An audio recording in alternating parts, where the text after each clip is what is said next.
Big TV భక్తి సమాచారం WhatsApp ఛానల్లో జాయిన్ అవ్వండి. అన్ని విశేషాలు ఎప్పటికప్పుడు తెలుసుకోండి.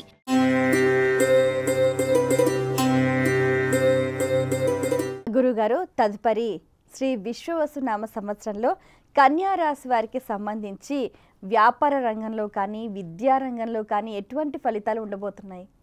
కన్యా రాశి వారికి శ్రీ విశ్వవసునామ సంవత్సరం చిలకమర్తి పంచాంగరీత్యా దృక్ సిద్ధాంత పంచాంగ గణితం ఆధారంగా ఈ రకమైనటువంటి గ్రహస్థితి ఉంది.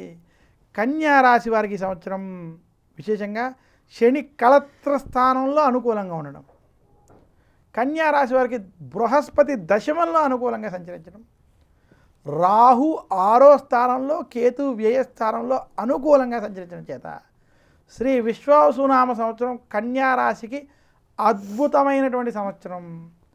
కన్యా రాశి వారికి వృత్తి, ఉద్యోగ, వ్యాపార పరంగా ఈ సంవత్సరం మీరు చేసేటువంటి ప్రయత్నాలు సఫలీకృతం అవబోతున్నాయి. నిరుద్యోగులకి ఉద్యోగ ప్రయత్నాలు సఫలీకృతం అవుతాయి. ఉద్యోగస్తులకి ఉద్యోగంలో ప్రమోషన్లు, ట్రాన్స్ఫర్లు వంటివి కలిసి వస్తాయి. విదేశీ ప్రయాణాలు వంటివి కూడా అనుకూలిస్తాయి. అలాగే కన్యా రాశి వ్యాపారస్తులకి ఇది అద్భుతమైనటువంటి సంవత్సరం. వ్యాపార పరంగా మీరు పెట్టుబడి పెట్టేటువంటి పెట్టుబడులన్నీ కూడా కలిసి రావడం, ధనలాభం వంటివి కలగడం అనేటువంటివి స్పష్టంగా కన్యారాశి వ్యాపారస్తులకు కనబడుతున్నాయి. ఇక కన్యారాశి రైతాంగం, సినీ రంగం, మీడియా రంగంలో ఉన్నటువంటి వారికి ఇది అద్భుతమైన సమయం. మీ యొక్క రంగంలో అనుకున్నటువంటి ఫలాలని, అనుకున్న స్థాయిలో ఫలాలని పొందబోతున్నారు. శ్రీ విశ్వవసునామ సంవత్సరం కన్యారాశికి రాహుకేతువులు, గురుడు మరియు శని యొక్క అనుకూల గ్రహస్థితి ఉండడం, మిగతా గ్రహాల అనుకూల ప్రభావం చేత కూడా శుభ ఫలితాలను ఈ సంవత్సరం కనబడుతుంది.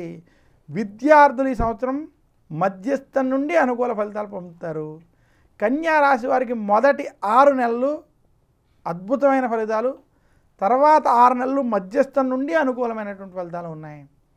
కన్యా రాశి వారు మరింత శుభ ఫలితాలు ఈ సంవత్సరం పొందాలి అంటే మాత్రం బుధవారం రోజు విష్ణు సహస్రనామం వంటివి పారాయణం చేయండి. ఆదివారం రోజు ఆదిత్య హృదయం వంటివి పారాయణం చేయడం మంచిది.